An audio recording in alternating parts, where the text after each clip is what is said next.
Hey everyone, good morning. It is 8:30 or 8:31 a.m. as I am live streaming this right now on this Tuesday, June 10th, 2025. I said I was going to live stream the final review here and overall look at the series after it was done, and as you can tell by the title, it is done. Yes, Melting Mei, that's M-E-I. Is done. The finale is here. It came out last night and everything. And I have to say that from what I've read, I actually quite enjoy. I quite. I'm getting a little tongue tied. It's early too, guys. But like I said, I quite enjoyed the story so far. I kind of really enjoyed, what we got with the finale, because normally what Desi Arts, Dezzie, Desi Arts would do, normally what she would do when it comes to the finale and everything, normally what she would do is she would use the last part of the main portion of the story, and she would have a little fun with the characters. And I mean, when I mean fun, I'm talking, very, I guess you could say, very intimate, like fun, if you will. Very intimate, very, I guess you could say, very adult fun, if you will, with the shape-shifting, melty, gooey powers and everything. And we kind of got that hinted at the end of the last part 24. But part 25 here pretty much kind of continues that off. But what's interesting about it is the way it kind of alludes to, what's going to take place next May, because basically she's she's come up with this idea to do a spin-off with a character we got introduced to a couple of chapters ago, and that was the Trent character. And basically the way the finale ends here is it's in an epilogue, and he's looking for the girl. He's looking for the girl that basically he had a good time with, if you will, the other night. The Melody girl. And that kind of opens up a lot of I guess you could say, a lot of doors, a lot of possibilities, if you will. It opens up a lot of possibilities. I just checked something here. If you hear anything, guys, I do apologize. But it kind of opens up the door, if you will. For the potential spinoff that she has. And hold on while I check something. If you hear anything, I do apologize. That's the advertisements. Let me check something. The door. Okay, so yeah, just checking, making sure everything's working right.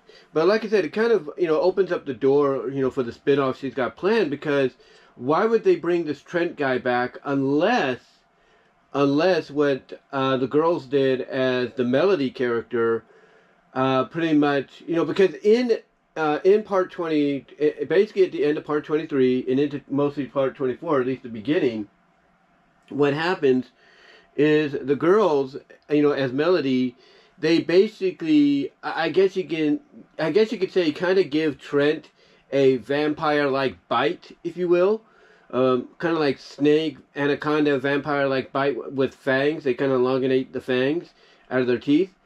And from what it's described, basically, they inject, the powers, the formula into him, potentially temporarily.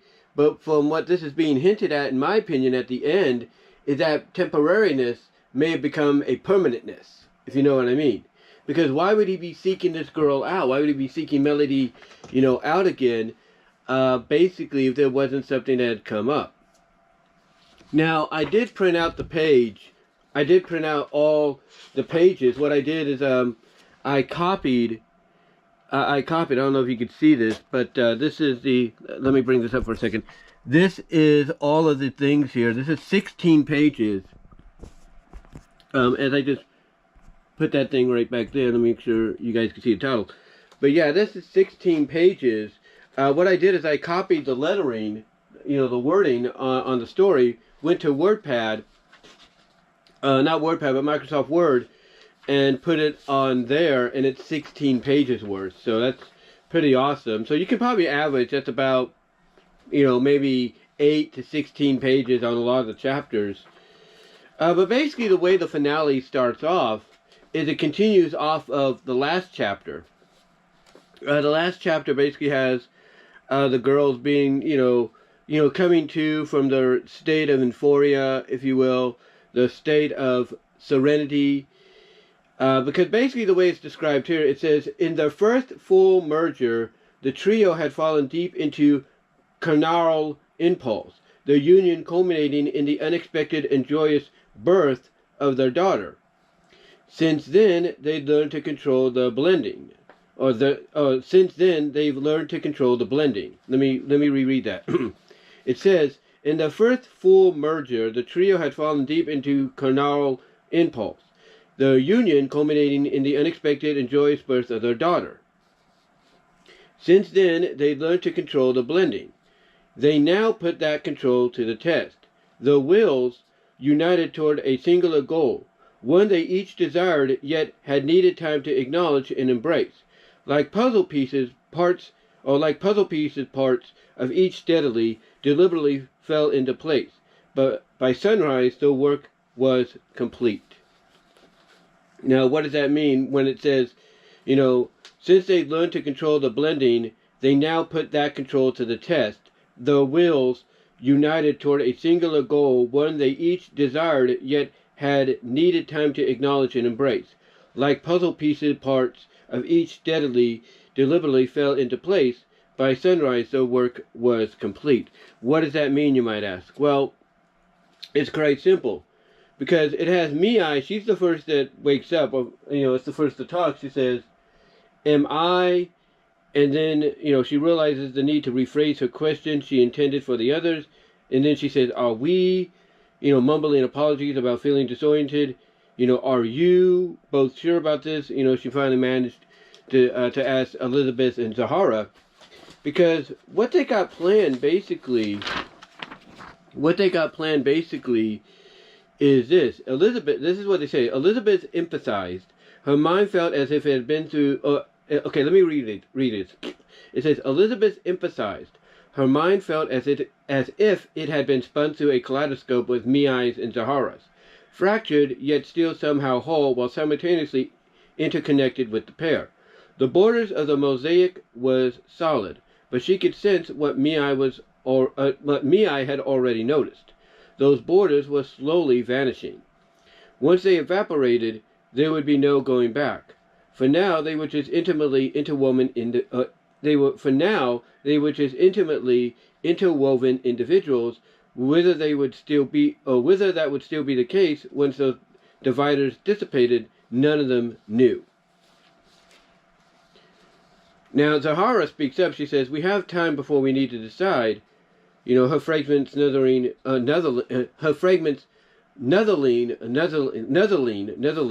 the others. So basically what we're getting here right off the bat, because this was kind of, I guess you could say, building up to this moment, that basically the girls are willing to basically let themselves not totally cease to be, but kind of go into like a hibernation. Like whatever fusion they become, that fusion is the primary person they're going to be.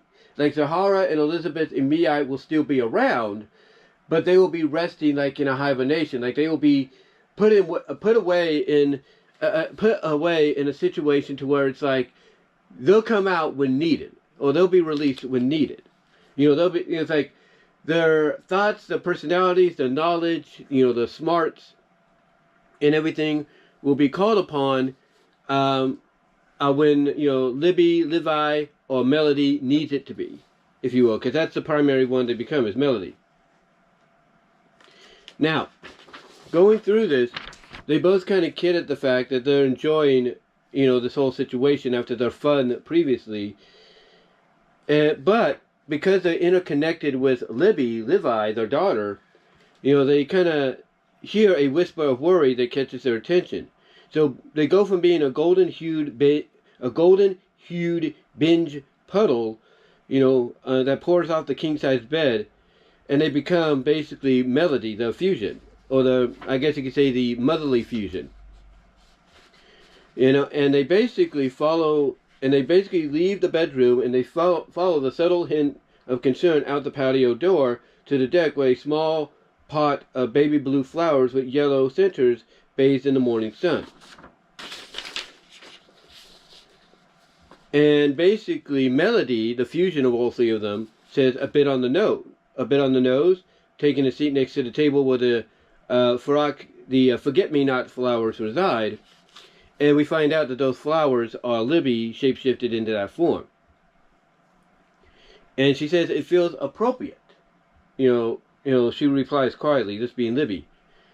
And Melody places a hand on her daughter, shapeshifted into a bouquet of pink carnations. The floor meaning of never forgetting an unspoken reply.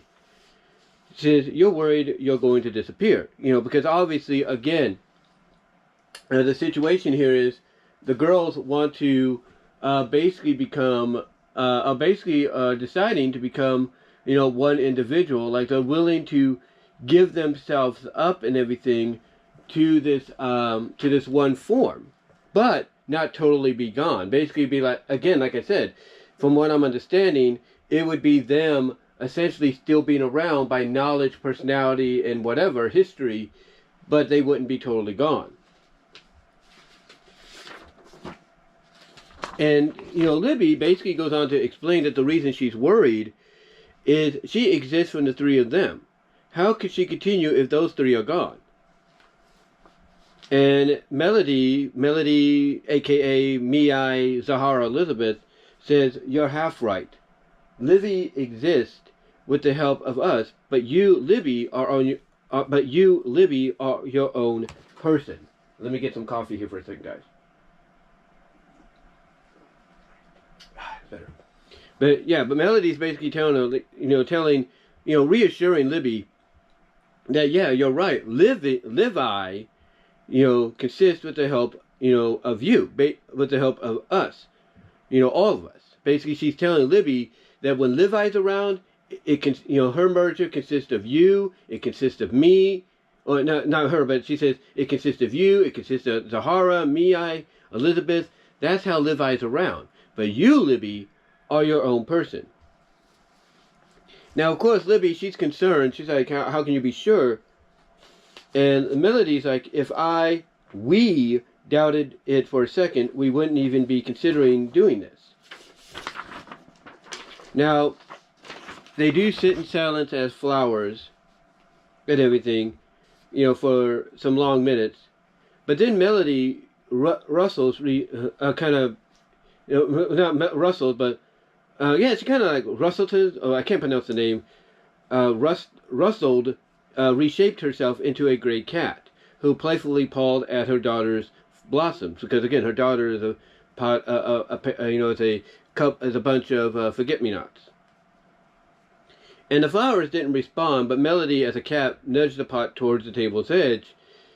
And Libby gasped a little bit, it's like, you wouldn't. And Melody, as a cat, with a mischievous grin, sent Libby toppling towards the ground, and Libby, in a blink, curled into a rubbery ball, bouncing back to the tabletop. A quick squash and stretch, she shifted into an orange tom. And basically, they just start playing with each other. She tells her mom, now you've done it, and everything. And basically, Melody, Melody goes and becomes a bobcat. Libby becomes a cougar. Melody becomes a tiger. And everything, and that kind of causing the table to kind of like, wear down, kind of groan. Because one of the metal legs bowed, sending the shapeshifters rolling across the deck. So they decide to switch tactics. Libby's feline form elongates for flattening to the scale. She molded into a muscular python. And she looks at her mom in her cougar form, and basically says, gotcha. And she wraps around her mom. And Melody enlarges into a rhinoceros. The deck groans. Libby suddenly found herself falling when her mother swiftly shrank into a rubbery-throated hummingbird. Flopping to the deck, her 70 head morphed into a butterfly net. scale smoothing into a rubbery texture, she gooily stretched after her emerald mother. And her mother mimics the cries of a hummingbird, which was impressive. Her flying skills were significantly less so, because she's never been a hummingbird, period. So basically what Melody does to, keep her wings from beating fast enough to stay afloat, it didn't take long for Libby to catch up to her. But as the gnat came down, Melody, that being again Mi, Zahara, and Elizabeth, softened to slush. The open weave slicing through, straight through her gooey liquid form. Carried away from her daughter by momentum, she splatted against the wooden planks. This is what's going on in the final chapter, and because it's going to get us to that moment. Morphing the net into a nozzle, Libby swooped down to suction up her mother, but when the flaccid goo didn't react, she stopped short, and she kind of worried. Libby's like, "Are you okay?" And then a wicked, mushy grin split the distended puddle. Realizing she had been tricked, Libby pulled back, but it was too late because the binge slime surged over her, her mouth slipping Libby into her like a huge spaghetti noodle.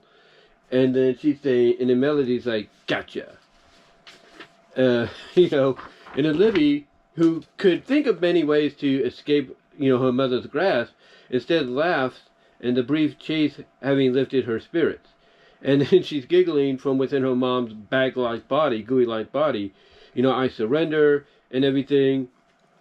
And then basically the bag opens up, and honey-colored goo, which is Libby, pours out. The pair return to their human forms, seated next to each other on the deck. Matching backsides dimpled by the grooves between the planks. So what happens now is Libby's like, "Now what?" And Melody, that being Mi, Elizabeth, and Zahara, decides to basically say, you may have our knowledge, but memories are no substitute for the real thing. And she decides, by coaxing her daughter to stand, "I think it's time we go out and show you the world." And her smiling, her canines lengthened, and mischievous, and she has a mischievous twinkle in her eyes, and says, "And perhaps enjoy a few meals along the way." And again, that's what leads us into what I talked about at the beginning, where we're focusing now on Trent. Trent, basically, again, was the guy from the end of part 23 and the beginning of part 24. And basically, it says here, he was on his 5th night searching for Melody. He says the often transient nature of many raves in the area meant that his odds of meeting her again was slim. Still, he had to try. His memory of their time together was hazy at best, and though he distinctly recalled it being the best moment of his life, what motivated him was something even stronger than his, I guess you could say, libro, or whatever it's called. He says an urge he couldn't put into words, but neither could he ignore. And again, this kind of plays into what I said earlier. And what I said earlier was basically, maybe the effects that were supposed to only be temporary have become permanent within him, and that's something that he, and that's something he can't ignore because that's that urge. So basically, he's seated at a bar staring into an empty glass when he is snapped out of his ravine when a new drink slid into view. And basically, the bartender says it's from the lady, and he points to what a lady is. And Trent, his heart skips a beat, hoping Melody had found him, piercing through the clouds that had darkened the mood. And the ray of light dimmed when a petite blonde raised her glass to him. She wasn't his type, toned, yes, but slender and slight of build. Yet he couldn't take his eyes off her, and she seemed equally fixated on him. The light grew brighter. Without realizing he'd done so, he stood, she did the same. They walked towards each other, and as if in a trance. Even when his view was blocked by some passerbys, he could still tell exactly where she was. The supernatural sense growing stronger the closer they came to one another. They both introduced each other. He says hi, she says hi. He introduces himself as Trent Britter, and then she introduces herself as Patricia, Patrice, Paris, if you will, Paris Safika, Paris Safika. And basically what happens here is he, delicately grasping her offered hand, he shivered, a sensation both strange and somehow familiar, surging through his body. One look at her expression, and he knew he felt. It says one look at her expression, and he knew she felt the same. Again, let me repeat that. It says delicately grasping her offered hand, he shivered, a sensation both strange and somehow familiar, surging through his body. One look at her expression, and he knew she felt the same. Then she tells him by whispering in his ear, in a low, husky voice, she says, we should go somewhere more private. And basically, I think that's the end of it, I believe. Yeah, I guess I didn't get it all and everything. I'm trying to make sure here. I'm trying to. Yeah, that's basically about it. But yeah, basically Trent. And again, this is like 16 pages worth of story, almost 17, if you will. So I got to give props. I got to give props and everything, and all that. I got to give props. And again, I'm trying to look through here and everything. But yeah, basically that's about it on the story. I have to rearrange this later, so I'm gonna put this where I know I can find it and everything. I'm gonna put this where I know I can find it, which would be under my dresser, if you will. So we're gonna put that under the dresser for right now. But yeah, so far the story. But yeah, the finale I thought was pretty good, and what it does essentially is it, sets up, as she puts in the description, sets up something for next year, for next May. And I commented, she hasn't responded yet, that being Desi Arts Michelle, but I commented, I asked, are we going to get a preview, of what that could be? Because usually she tries to give a preview as to what's to come in the near future, especially for next year.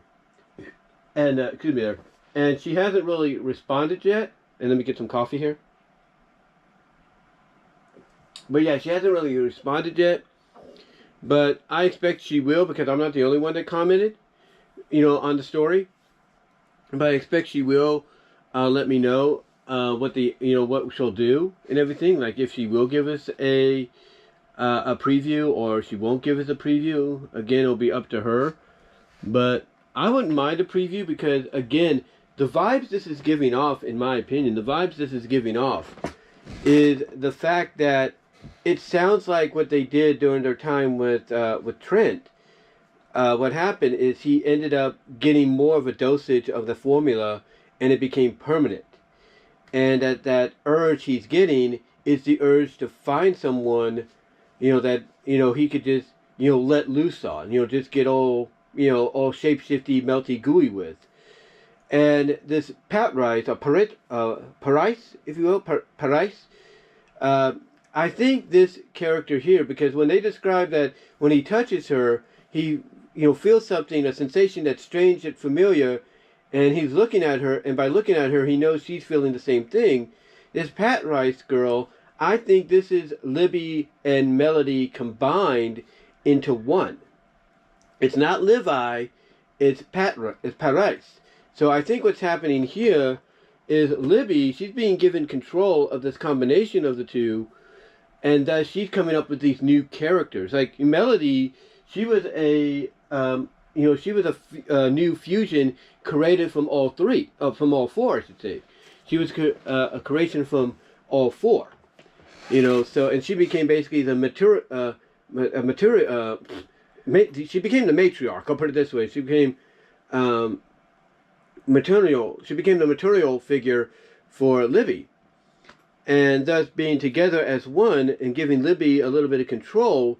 And thus, in my opinion, what's going on here as well is you have Zahara, Mia, and Elizabeth now kind of like in a hibernation state. Like they're basically put into like a hibernation cocoon-like state, and they're not to be brought out unless something really, important comes up. And all they're there for is to lend their knowledge and everything to Libby and to whatever fusion both her and Melody become.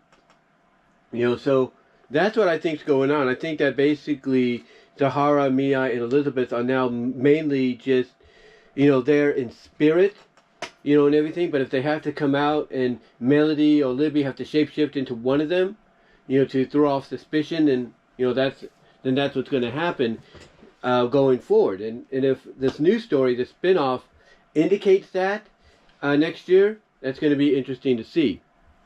But yeah, it definitely feels like Trent's going to have the powers now, and the girl he's met is Libby and Melody combined, and they're going to have the powers as well. But then again, Trent could be meeting that girl from earlier, from the beginning of the final chapter, or the final year here, the final season.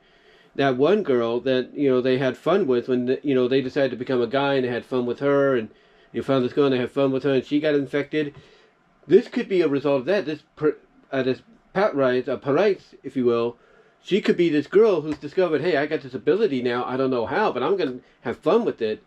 And that's probably what she's doing. She's becoming this new person, and she's seeing Trent, and they're both feeling that sensation. So that could be what happens. That could be what the spinoff is. It's going to focus on the two individuals that now have the ability as well, and they're going to get together, and they're just going to have fun with each other in that manner. But we'll see. We shall see. But overall, I liked it. I did like the finale, and as a series as a whole, I've enjoyed it. I've really enjoyed every year and every May. The series just gets just got better and better. I mean, I like the fact that when it started out, Mia, when she got this formula, put on her, even accidentally, I like how she grew from being a little worried about it to basically being like, hey, this ain't so bad. This is actually kind of fun, if not tantalizing, if you know what I mean. So I like how she grew. I like how the main character grew from being, a little worried to basically embracing it and then sharing it with Zahara, who was basically the one that accidentally gave it to her. And then from Zahara, giving it to Elizabeth, who they gained the trust of. And now, growing to the point that all three of them gave, birth to this Libby girl, and they became Levi and all that. And now we see the effects, as they've been, as they basically progressed. And now we see maybe the two individuals from the beginning of the final chapter, this final season, and the end of this final season, Trent and this Patrice girl, probably the girl from earlier, now having the power within them, and now we're going to spin off and see what they do. Maybe. Again, it could be this Parais girl is maybe Melody and Libby together, but my suspicion is, it's the girl from, like I said, the beginning of this final year, and, she's discovered she's got the power similar to what now Trent has, thanks to Mia, Libby, Elizabeth, and Zahara, even though she didn't know it. So now they're basically going to probably, come together, that being her and Trent, and we'll see what fun, if you know what I mean, quote-unquote, melty, gooey fun they might get into. Again, the girl he's meeting at the end, like I said, could be Libby and Melody merged into one, and Libby coming up with a new alter ego, a new persona, if you will, to help along the way. Because remember, Melody said, we're going to help show you the world, so that way when the time comes and Melody, aka Mia, Elizabeth, and Zahara decide to dissipate, basically become one with the universe or whatever they're going to do, and Libby's allowed to just be herself, she'll be properly prepared. So we'll see what happens. This Parais, if you will, could be them, but then again, it could be the girl from the beginning and all that, and that's how we spin off. But like I said, I've enjoyed the series. I've really gotten a kick at times, and I'm not trying to be offensive or anything. I'm saying this with all due respect, no offense. But I do like the fact that the girls would always mostly either in the middle or towards the end, mostly towards the end, the girls would have some very intimately gooey NFSW melty fun with each other. I like that. I like how basically Desi Arts, like the first time, like one of the times Zahara and Miyai decide to have fun, you know, after she closes up the shop in the spa pool. I like how basically Desi Arts describes it as, you know, them, you know, because basically what happens, it's like at the end of chapter 2 or 3, I think, or the second or third year. And what happens is that Miyai sucks Libby, not Libby, but Miyai sucks Zahara into her melted form because she's embraced the powers by this time. She's, you know, become basically the rejuvenated pool that helps people feel good, and she's feeding off certain energy, if you know what I mean. It's energy that starts with an S and an E and an X, if you know what I mean. So she's feeding off that, and it's enough to where she entices flirtatiously and seductively Zahara to join her in the pool, and she basically, you know, draws her in like she's slurping up, you know, spaghetti, if you know what I mean. And then what happens is, after a moment of silence and a few ripples in the pool, all of a sudden you see this like chocolate terrain start to, you know, make itself known in it. And I like how Desi Arts describes it as, you know, different landscapes. You know, they become like a landscape. They become different lands and little lakes and all that. I like how they did that. I mean, I like how Desi Arts did that. And I like how they kind of do the same thing when you have all three of them coming together. And that's how, you know, we result with Levi becoming, coming into existence. You know, so I like that. I really do. Again, I like the idea that also you have, hold on for a sec. I also like the idea that, you know, when they got together with Trent as Melody, I like how when both of them melted, she just described it as now there's just a puddle, and then every once in a while the puddle would bubble and all that. So I do like how she just basically, when they, you know, go into these, you know, very intimate NFSW like melty, gooey, shape-shifting moments, she doesn't just say it's Miyai doing this, or Zahara doing this, or Elizabeth doing this, or Libby doing this. Instead, she describes it as, you know, what they become. She describes them as the puddle, or as the tendrils, or as this or that. I like that. I really like that she just refers to them as to what they have become. You know, so hopefully we'll see that more so in the spin-off going forward. But overall, I've enjoyed it. I've enjoyed the series, and I know some people like me were probably hoping we'd get a more NFSW ending here. Well, I think if you decide to go to like an AI service out there that allows you to be uncensored and be able to get something done the way you want it done, you could probably have it made. You could probably have it, you know, retconned in that manner if you wanted to do it. But overall, in conclusion, guys, I really enjoyed this series. She has it up on her DeviantArt.com channel. Check it out at Desi Arts. That's DEZZIE Arts. Check it out. You will truly enjoy what you read here. It is fun. It is exciting. It does have some drama in it because you do have an antagonist in the third and fourth part, but because that's how Elizabeth comes into be, because she's basically, you know, a spy for a hire, but she's only doing it because she needs to make ends meet, and she made a promise to her uncle, and you'll find this all out once you check out the story. But again, check it out at Desi Arts, DEZZIE Arts, ARTS, at DeviantArt.com, I should say.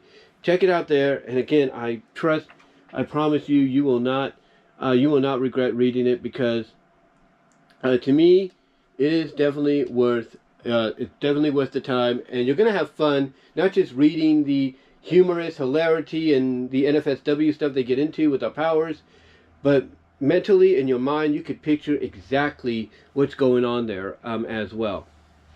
But anyway though, guys, and especially with AI, you can, depending on how you word it, you can definitely make, you know, visually through video AI and maybe image AI, kind of bring that to life, if you will. But overall, though, guys, in closing, I want to say, check this out. You're going to love it. This series is worth reading. And congratulations to Desi Arts. I don't know if she'll see this, for getting through this and making this happen. And can't wait to see what you have planned for the spin-off that you have in the works for next year. But that's all I'm going to say, guys. Also, check her, again, go and check her DeviantArt page out for that story, as well as her main story, Metamorphosized to Malleability. You're going to definitely like that one. That is really good. I definitely recommend that. As well as check out the other stories she's done. I'm sure she's going to have another story series in the works to kind of, like take a break from the main series, because that's what she does with these kind of series. So we'll see what she's got planned. But again, check it out. Like I said, I highly recommend it. And again, congratulations to Desi Arts Michelle for making the series as fun and as enjoyable as she did. Can't wait to see what the spinoff has to offer. But guys, until next time, and I will have more content out today, but as well as I have content planned for a week from today, because again, the summer break season starts somewhat semi-officially at the end of Friday, between late afternoon and early evening. For those of you that have followed my channel for a while, you know what that means. But anyway, though, yeah, I'm going to have more content out for you guys today, as well as next Tuesday and everything. So keep an eye out for those when they happen. But guys, that's all I'm going to say. And until next time, do me a favor, like the video, ring the bell for notifications, subscribe to the channel, share the video. Also, click on the links in the description to find my content elsewhere outside of YouTube. You can find me at all your favorite audio and video podcast affiliates, like iTunes, iHeartRadio, Pandora, Spotify, Radio Public, Apple Podcasts, Overcast, as well as potentially you can find me on Sirius XM. I'm sure you look hard, you'll find me there. Also, guys, check me out at rumble.com at BWRoses, odyssey.com at BWRoses-5, VENMO at BWRoses. Also, check me out at my Teespring store for merchandise you can't get anywhere else. Also, check me out at deviantart.com at BVW1979. Also, check me out at inkbunny.net at BWRoses. Also, I don't want to put it here because I don't want to get in trouble, but you can find me at For Affinity at BW179. You can find me there. Also, guys, you can find me over at Cash App and Venmo if you want to help support me there during this time, as well as support me over at patreon.com at BWRoses. Be greatly appreciated if you can do that. Also, guys, support me and follow me over at twitter.com, aka x.com, twitter.com, aka x.com. Check me out there, BW Roses. Also find me at Blue Sky at BW Roses and at TikTok at BW Roses. I also have a twitch.tv and a kick.com. You can find me there as well. But guys, that's all I'm going to say. Thank you all for watching this live. And again, thank you, Desi Arts, for putting this series out. I truly enjoyed it. Can't wait to see what you got planned for the spinoff next May. Maybe hopefully we'll get a preview from that, very soon. And also check out Metamorphosized to Malleability. That's a great series as well. It's been going on for almost 400 chapters and everything, so check that out. You're going to really enjoy that, if you will. But guys, that's all I'm going to say, and until next time, I will talk to y'all later. Again, more content coming today, as well as content being set up and ready for next Tuesday.